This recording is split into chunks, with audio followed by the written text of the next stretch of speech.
우리 하나님의 말씀은 창세기 13장 말씀 보겠습니다. 창세기 13장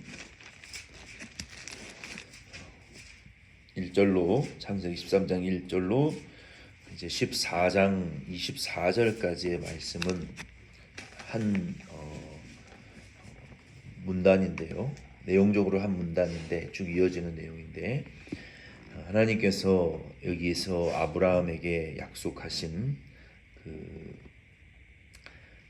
언약으로 인하여 하나님의 영적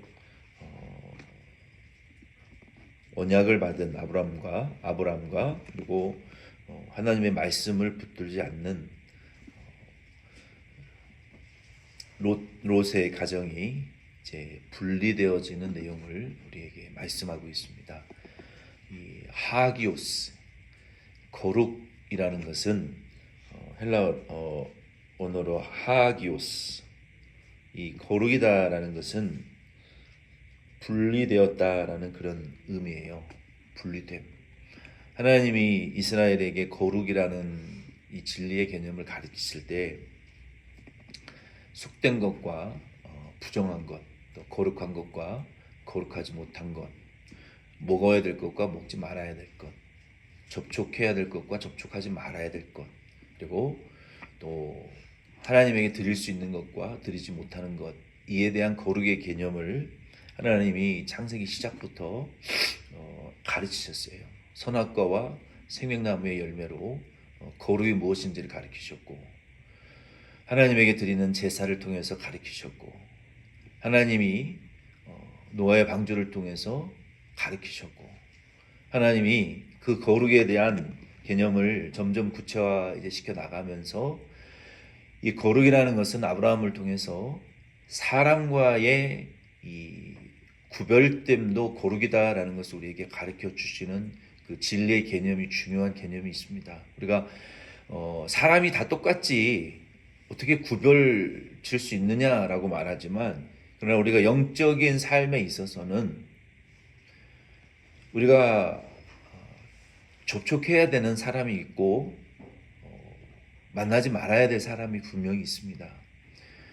우리가 만나야 될 사람하고 만나서 하나님이 기뻐하시는 말을 하고 밥을 먹고 시간을 보내면 하나님 기뻐하시지만, 하나님 싫어하시는 사람하고 만나서 밥 먹고 교제하고 많은 시간을 보내는 것은 하나님 굉장히 싫어하십니다.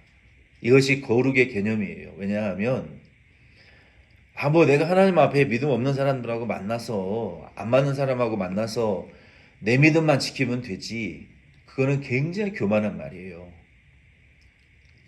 자기가 의인인 줄로 착각하는 굉장한 교만이라는 거예요. 사람이라는 것이 영혼, 몸으로 이루어져 있는데요. 사람이 같이 앉아서 밥을 먹다 보면 마음이 통하고, 그 마음은 우리의 영혼의 통로인데 굉장히 중요한 통로예요.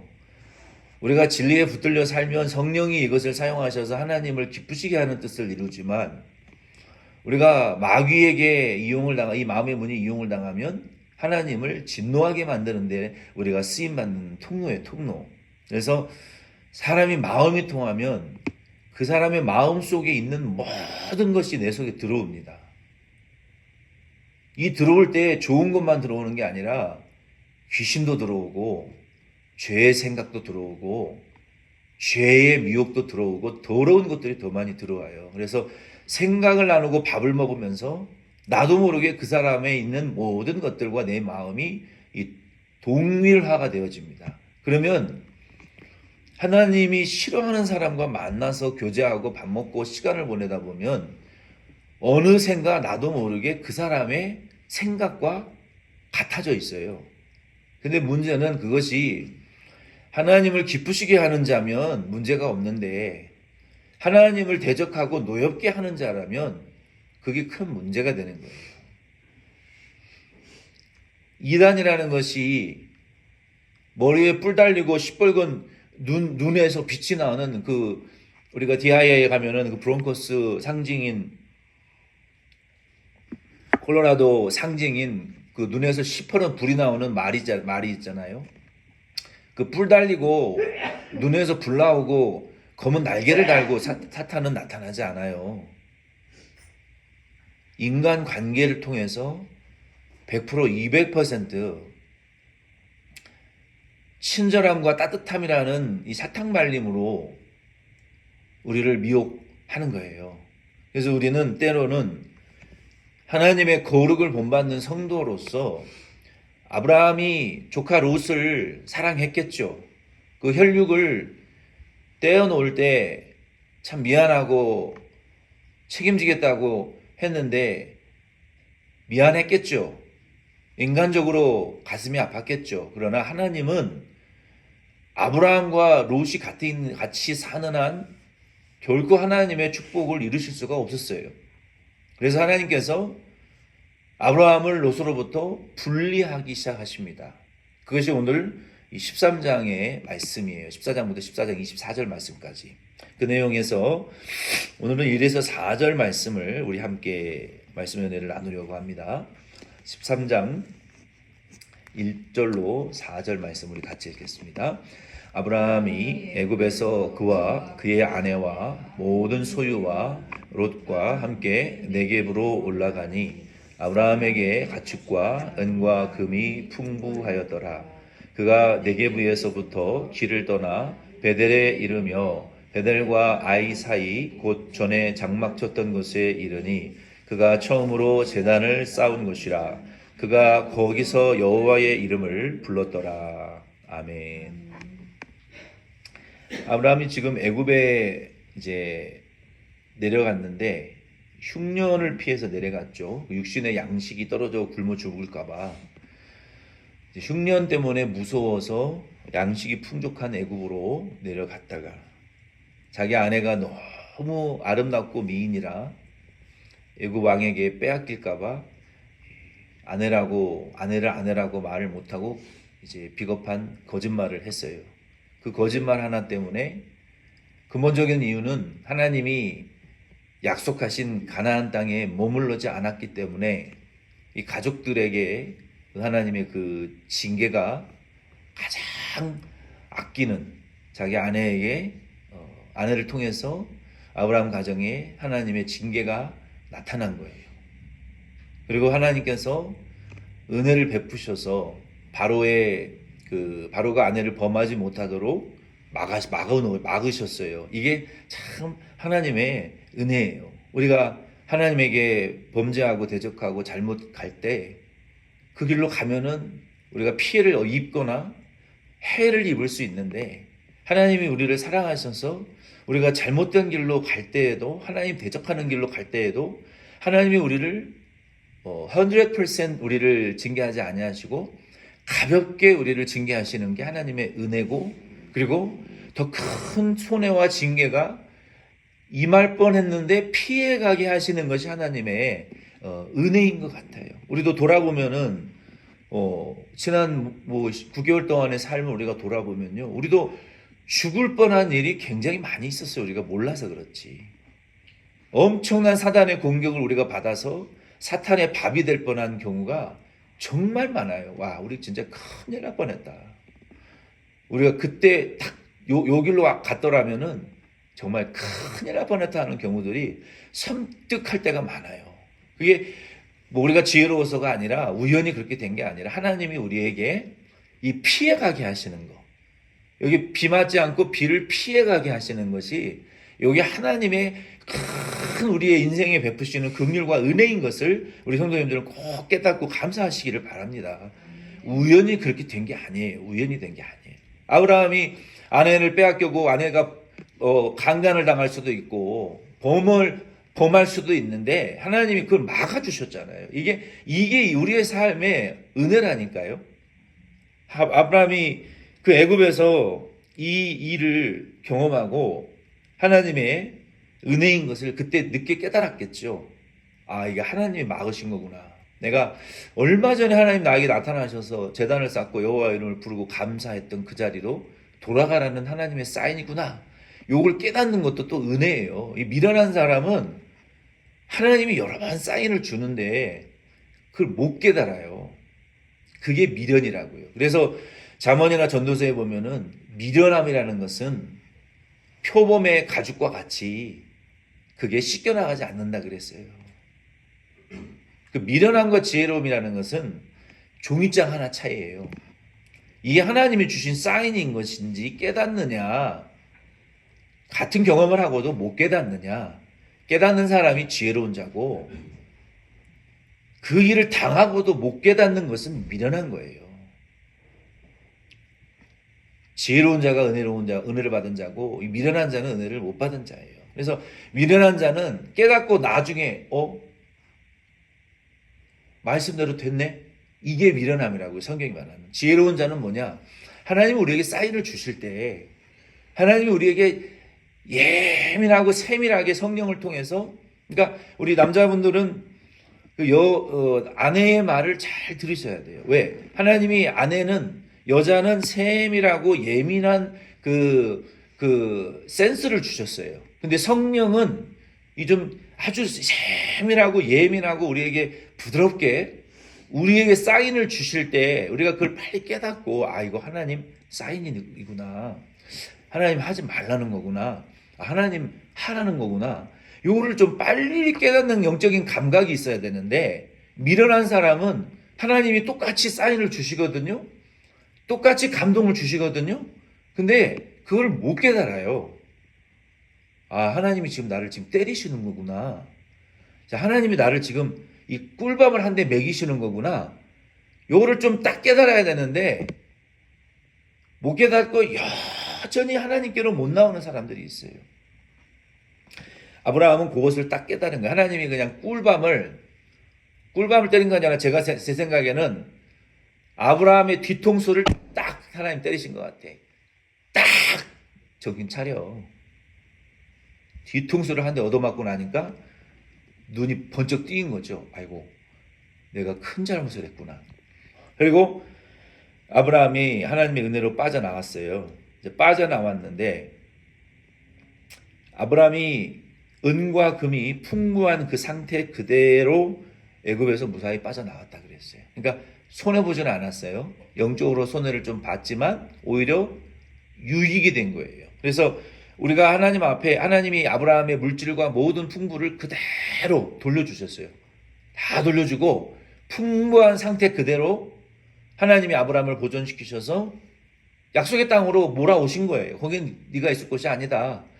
아브라함이 돌아와서 여기 1절로 4절에 보면은 어디에 갔다 그랬어요? 전에 장막 쳤던 곳으로 돌아갔다. 그곳에서 여호와가 나타나셨고 하나님 나타나셨고 거기에 제단을 쌓았고 하나님의 이름을 불렀던 장소예요. 오늘 이 말씀을 통해서 12장 8절 말씀에 제단을 쌓았던 곳으로 아브라함이 여호와 이름을 불렀던 곳으로 돌아갔던 것처럼 우리도 이제 10월 달이 됐어요. 2024년 10월이 됐는데 이제 곧 추워질 것이고 긴 겨울이 오면 올해는 끝나고 2025년이 밝을 거예요.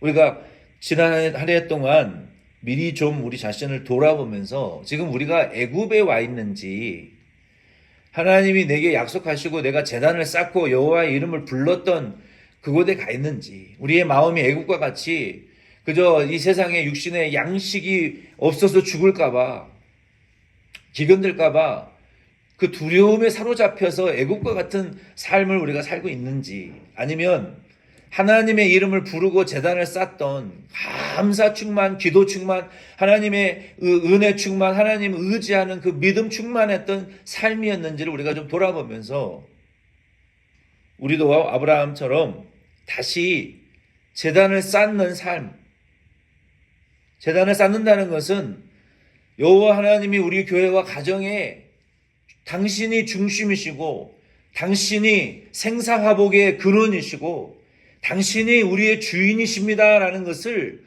인정하는 거예요. 중심에 쌓아서 하나님에게 거기에 부어드리고 쏟아드리고 하나님의 임재를 초청하고 하나님 중심으로 우리의 삶의 축을 무너져버린 삶의 축을 다시 끌어모으는 거예요. 우리의 힘을. 그리고 우리의 삶이 하나님 중심으로 제단 중심으로 예배 중심으로 기도 중심으로 여호와의 이름을 중심으로 좀 다시 좀 불러 모을 수 있는 삶으로 돌아보실 수 있는 저와 여러분 될 수 있기를 바랍니다. 성도도 실패했을 때 그런 분들이 있어요. 에라 모르겠다. 그런 분들 있죠. 아이고 기왕 베린 거 될 대로 되라. 에라 모르겠다. 확 뒤집어 엎어버리는 사람들이 있어요. 부탁드리는데 절대로 그렇게 하지 마세요. 에휴 베렸다. 에라 모르겠다. 여러분 만약에 거기에서 더 나가면요. 속히 망해요. 하나님의 징계가 속히 임합니다. 왜 더 많이, 더 빨리 두드려 맞으려 그런 짓을 하면 안 돼요. 에라 모르겠다 하면 안 돼요. 어떤 일이 일어나도 그리스도인들은 에라 모르겠다, 에이씨, 그런 삶을 말을 하시면 안 되고, 그러면 그냥 끝나는 거예요. 그 인생은.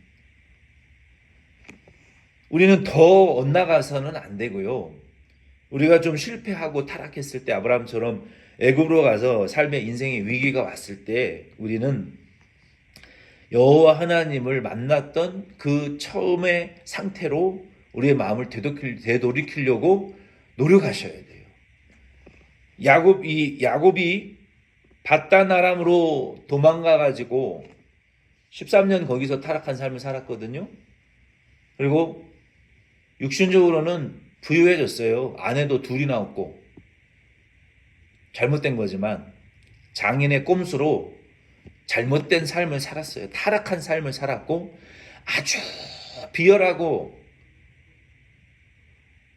그 돈과 욕심에 그 인간적인 육정에 점철된 타락된 삶을 야곱이 살다가 부자가 됐긴 했어요. 근데 그런 삶이 지긋지긋한 거예요. 야곱이 생각해 보니까. 내가 하나님의 축복을 받아놓고서 이런 삶을 내가 지금 살아도 되는가? 너무너무 괴로웠어요. 그래서 그가 더 이상은 안 되겠다. 형과의 갈등의 문제, 우리의 가문에 임한 이 저주의 문제를 내가 해결해야 되겠다. 어떻게 해결하려고 했습니까? 그 사람이 도망치다가 베델에서 정말 죽을 만큼 힘들고 외로울 때 거기에서 돌베개를 베고 자다가 하나님이 그곳에 오르락내리락 하고 나타났잖아요. 그곳에 제단을 붓고 여호와의 이름을 붓고 11조 드리겠다고 소원했잖아요. 그곳으로 야곱의 마음은 항상 그곳에 가 있었어요. 하나님의 임재를 근데 13년 동안 그 밧단 아람에서의 외삼촌과의 그 정말 지긋지긋한 육신의 타락된 삶을 살면서 마음은 그 베델에서 하나님 만난 그 장소에 항상 그 사모함이 있었어요. 그래가지고 더 이상은 못 살겠다. 이대로는 안 되겠다. 거기서 야곱이 너희 귀의 귀고리, 세상 장식, 몸의 모든 세상적인 우상적인 마귀적인 것 다 제거해라. 베델로 올라가자. 하나님께 회개하자. 거기 가서 하나님 다시 만난 거 아닙니까? 우리도 야곱과 같이 아브라함과 같이 타락하고 실패했을지라도 에라 모르겠다 해서는 안 되고 다시 그곳으로 돌아가셔야 돼. 하나님 만난 곳으로. 예수님 부활하신 예수님께서 요한계시록 2장 4절 말씀에 보면 뭘 책망하셨어요? 처음 사랑을 버린 것을 책망하셨잖아요. 그것을 회복하라고. 주님이 우리에게 요구하시는 것은요, 다른 거 아니에요. 처음 뜨거운 사랑, 내가 주를 처음 만났을 때 그 예수님에 대한 사랑의 마음으로 바뀌어지라는 거예요. 예수님을 사랑하는 마음으로 그거 요구하시는 거예요. 예수님께서 배신하고 도망친 베드로에게 나타나셔서 뭐라고 말씀하셨어요? 많은 목사님들이 네가 나를 사랑하느냐라고 3번 물으셨다라고 초점을 맞춰 설교하시는데 여러분 그것만이 중요한 게 아니에요. 예수님이 3번 베드로에게 먼저 하신 말씀이 뭔지 아세요? 내가 나를 사랑하느냐라고 묻기 전에 요한의 아들 시몬아라고 3번 부르셨어요. 요한의 아들 시몬은요, 예수님이 베드로를 만나기 전에 베드로가 예수님 처음 만났을 때 이름이, 자연인의 이름이 시몬이에요. 예수님이 좋은 이름 베드로 놔두고 왜 시몬을, 요한의 아들 시몬이라고 육신의 이름을 왜 부르셨? 네가 나를 만나기 전에, 처음 나를 만났을 때 네가 나를 사람 낚는 어부가 되리라고 그물을 버리고 나를 쫓아왔을 때 그때를, 그 사랑을 회복하라는 거예요. 사랑을 회복하려고 하지 마시고 내가 처음 주를 만났을 그때를 기억하시면서 나 같은 더럽고 추악한 죄인을 불러주신 예수님을 내가 처음 만났을 때 그 첫사랑, 그 마음을 회복하는 것이 중요하다. 요한의 아들 시몬아, 예수님 베드로의 이름을 당신이 직접 지어준 신령한 이름을 놔두고 왜 뭐 한다고 요한의 아들 시몬이라고 부르셨? 그때를 기억하라는 거예요. 처음을. 예수님이, 부활하신 예수님이 요한복음 20장 16절에 마리아야 못 깨달으니까 평소의 음성으로 마리아야 불러주니까 그때 깨닫는 거예요. 그때 그 처음 만났던 주님의 마음을, 사랑의 마음이 그때 마리아가 깨닫고 라보니요, 그때 깨닫는 거예요. 두려워 떨고 숨어있는 제자들에게 나타나셔서 평소의 음성으로 성령을 받아라. 너에게 평강이 있을지어다. 남의 죄를 용서해 주어라. 평소처럼 고기를 잡아 구워주시면서 먹어라. 너에게 평강이 있을지어다. 배 오른편에 그물을 던져라. 얘들아, 너희에게 고기가 있느냐. 평소의 음성으로, 처음 예수님 만났던 그때와 같은 음성으로 너희 얘들아 예수님 부르시는 거예요. 너희들에게 고기가 있느냐. 배 오른편에 그물을 던져라. 예수님 처음 우리가 만났던 그 사랑을 예수님 회복하기를 원하시는 거예요. 그래서 여러분 기도하실 때 다른 거 하려고 기도하지 마시고 주님 처음 만났는 그 첫사랑이 회복되어질 수 있도록 주님 저를 다시 뜨거워지게 해 주시옵소서. 그 첫사랑을 회복시켜 주시옵소서. 여러분 첫사랑이 회복되면요, 아내가 남편에 대한 첫사랑이 회복되면 반찬이 달라지고 밥이 달라지고 아침이 달라지고 삶이 근본적으로 달라져요. 남편이 아내에 대한 첫사랑을 회복하면요, 삶의 모든 게 달라지죠. 제발 날 잘해주고 사랑해달라고 하지 말고 처음 사랑처럼 사랑해주면 모든 게 달라져요. 우리가 예수님에 대해서 헌금할 마음이 없고 희생할 마음이 없는 것이 아니라, 봉사할 마음이 없고 예배드리고 기도할 마음이 없는 것이 어서 못 나오는 게 아니라 사랑하는 마음이 없어서 못하는 거예요. 사랑이 뜨겁지 않기 때문에 못하는 것이지 없어서 못하는 게 아닙니다. 우리가 사랑만 하면 속에서부터 불타오르는데 못해줄 게 없고 안 해주고 싶은 마음이 없어요. 속에서 뜨겁고 불타지 않기 때문에 기도도 뜨겁지 않고 찬양도 뜨겁지 않고 예배도 열심도 뜨겁지가 않은 거예요. 느껴지지가 않는 거예요, 서로가. 하나님에 대한 우리의 사랑이 느껴지지 않고 하나님이 우리를 향한 불타는 사랑이 안 느껴지는 거예요. 내가 뜨겁지 않기 때문에, 회복되지 않기 때문에. 그래서 추수감사절 날 되려면 목사님 아직 멀었는데 뭐 벌써 하늘을 돌아보라고 하십니까? 남의 교회보다 좀 먼저 해야죠. 우리 아브라함처럼, 야곱처럼, 베드로처럼, 제자들처럼 우리를 부르시는 그 주님의 음성을 우리가 듣고 처음 그 뜨거운 사랑이 회복되어질 수 있는, 주님 만났던 그 상태로 돌아가실 수 있는, 노력하실 수 있는 2024년 10월, 11월, 12월 남은 3개월 은혜 받으실 수 있는 저와 여러분 될 수 있기를 바랍니다.